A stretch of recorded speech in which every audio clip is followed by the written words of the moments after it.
Excellencies and colleagues, it's my appreciation to Ambassador Thomas Greenfield and Ambassador Ferret Hoja for convening today's meeting. I would also like to thank Ambassador Nusseja from the United Arab Emirates for hosting this briefing during your Security Council presidency. This is my first time briefing the Security Council as UNICEF Executive Director.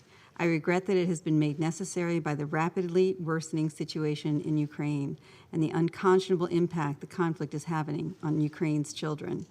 The past 8 years of conflict in Ukraine have already inflicted profound and lasting harm to children.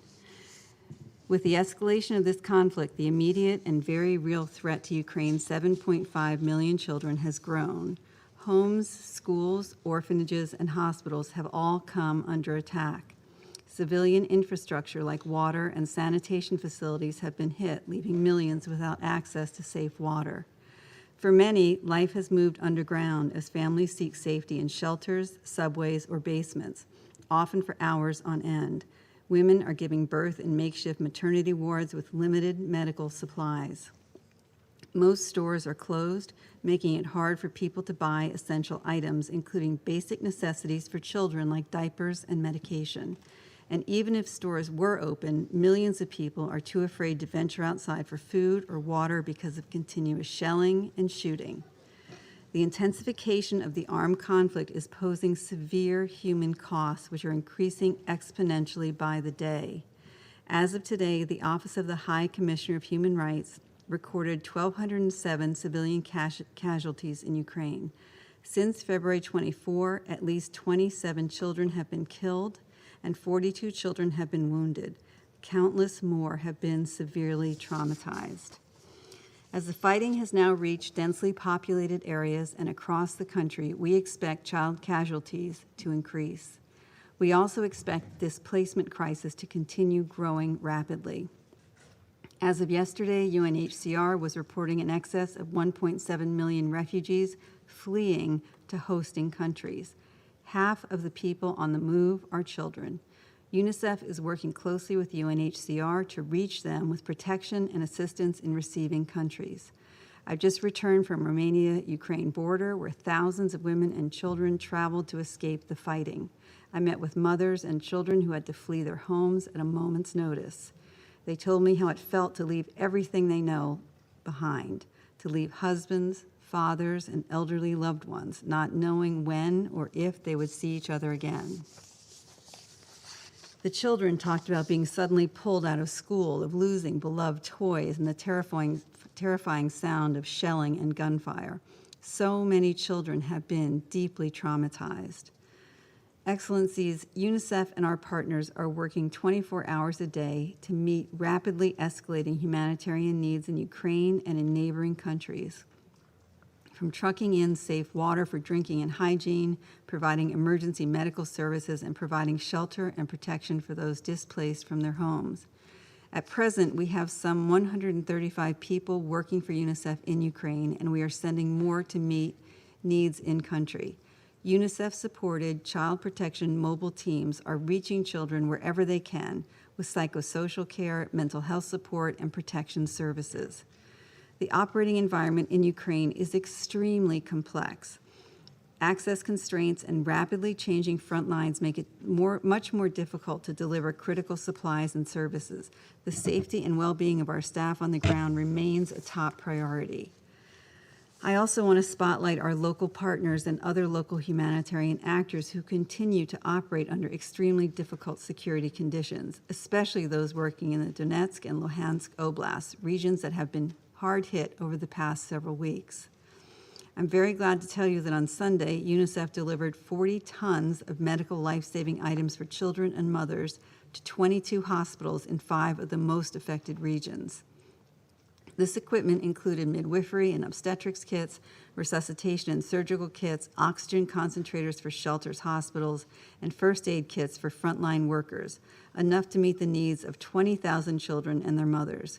In coordination with the Ministry of Health, UNICEF is assessing further needs and preparing other shipments. UNICEF and our partners need flexible resources and safe, uninterrupted access to rapidly scale up our efforts to meet children's urgent needs, wherever they are, whether still in Ukraine or on the move. In collaboration with UNHCR, we have deployed teams to Poland, Hungary, Czech Republic, and the Republic of Slovakia, and built on our ongoing presence in Romania, Moldova, and Belarus to support the urgent needs of children. We've begun operating Blue Dot safe spaces in hosting countries at border crossings where children are first registered. The hubs provide a one-stop safe space for children and their families. They offer a range of services, including places for children to play, psychosocial support, basic legal counseling, recreational kits, and hygiene products. I visited one of these last week. Staff at these hubs are also able to identify unaccompanied and separated children. Children without parental care are at a heightened risk of violence, abuse, and exploitation. When these children are moved across borders, the risks are multiplied. The risk of trafficking also soars in emergencies. UNICEF and UNHCR have urged all hosting countries to take measures to identify and register unaccompanied and separated children fleeing Ukraine after allowing them access to their country. Temporary foster care and other community-based care provided through a government system can help protect children who have been displaced without their families. But we want to stress that adoption should never occur during or immediately after emergencies. Every effort should be made to reunify children with their families. Inside Ukraine, UNICEF is also deeply concerned about the safety and well-being of the nearly 100,000 children, half of them with disabilities, who live in institutions and boarding schools.